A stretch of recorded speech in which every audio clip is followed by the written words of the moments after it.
দেশজুড়ে সংকট সমস্যা তা থেকে উত্তরণের চ্যালেঞ্জ আর সম্ভাবনার কথা তুলে ধরতে চলছে ডিবিসি এক্সপ্রেস। বিশেষ এই আয়োজনে মতামত থাকছে তৃণমূল থেকে শুরু করে নীতি নির্ধারকদের। ডিবিসি এক্সপ্রেস আজ সারাদিন আছে নরসিংদী জেলায়।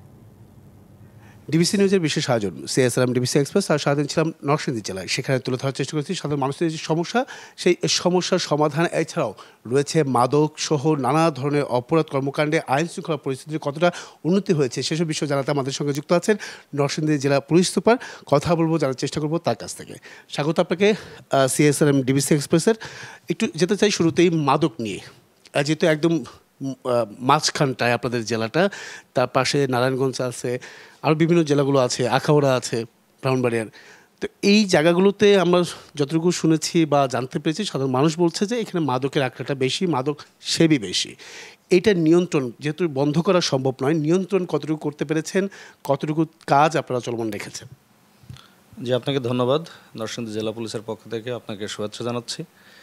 আপনি যে প্রশ্নটি করেছেন এটি অস্বীকার করার কোনো উপায় নাই যে মাদক সেবীর সংখ্যা আসলে বৃদ্ধি পাচ্ছে। তো মাদক সেবীদের নিয়ন্ত্রণ করার জন্য আমাদের যে গার্জিয়ান পর্যায়ে আমাদের যে সামাজিক যে ক্যাম্পেইন, সেটা কিন্তু আমরা নিয়মিত করি। স্কুল কলেজে যাই, বিভিন্ন মসজিদ মাদ্রাসার মাধ্যমে আমরা যে সামাজিক যে আন্দোলন গড়ে তোলাটা দরকার, সেই কাজগুলো কিন্তু আমরা নিয়মিত করি। এছাড়া যারা মাদক ব্যবসায়ী, তাদের বিরুদ্ধে আমাদের সর্বক্ষণিক আমাদের যে অভিযানগুলো চলমান রয়েছে এবং প্রতি মাসে আমাদের ভালো ভালো অ্যাচিভমেন্ট আছে।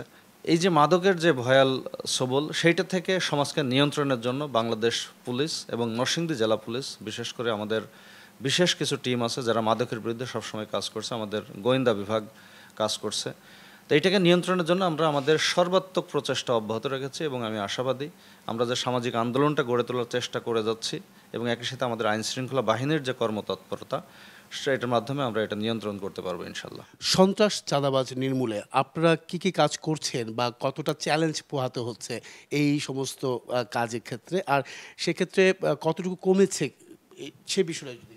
আমি আমাদের যে স্ট্যাটিস্টিক্স পরিসংখ্যানে দেখি যে আমাদের এখানে কিন্তু রায়োটিংয়ের সংখ্যা অনেকটা নিয়ন্ত্রিত এখন, এবং বড় ধরনের কোনো হিনিয়াস ক্রাইম এইভাবে হচ্ছে না। আমি যোগদান করার পরেও আমরা দেখেছি যে প্রতি মাসে আমাদের এখানে ডাকাতি, ছিনতাই এবং দস্যুতার মতো ঘটনা কিন্তু অনেক ঘটেছে, এবং বেশ কিছু ডাম্পিং যে ডেড বডি পাওয়ার প্রবণতা ছিল, রোড ডাকাতির ঘটনা ঘটতো, সেগুলো কিন্তু অনেকাংশে আমরা কমাই আনতে সক্ষম হয়েছি আলহামদুলিল্লাহ।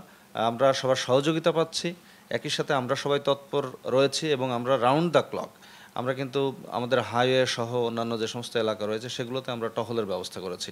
তো নতুন নতুন কিছু কাজ আমরা দ্রুত করেছি এবং পাবলিককে আমরা কিভাবে সচেতন করতে পারি এবং তাদের কিভাবে আমরা পার্টিসিপেট করতে পারি আমাদের এই পুলিশিং কার্যক্রমে, সেটার প্রতি আমরা বিশেষ গুরুত্ব আরোপ করেছি এবং সেভাবে আমরা আলহামদুলিল্লাহ আমাদের সিনারিও কিন্তু অনেকটা চেঞ্জ হয়ে আসছে এবং আমি আশাবাদী এটি আরও দ্রুত এটার র্যাডিক্যালি চেঞ্জ একটা আসবে ইনশাল্লাহ। অসংখ্য ধন্যবাদ, আমাদের সঙ্গে এতক্ষণ আপনি যুক্ত ছিলেন। পরবর্তীতে আগামীকাল থাকছে গোপালগঞ্জ জেলা, সেখানে তুলে ধরবো সাধারণ মানুষের যে সমস্যার সমাধান এবং কি নীতি নির্ধারকরা সেই সমস্যার সমাধানে কী চ্যালেঞ্জ তারা নিচ্ছেন সেসব বিষয়। সঙ্গে থাকুন সিএসআরএম ডিবিসি এক্সপ্রেসের।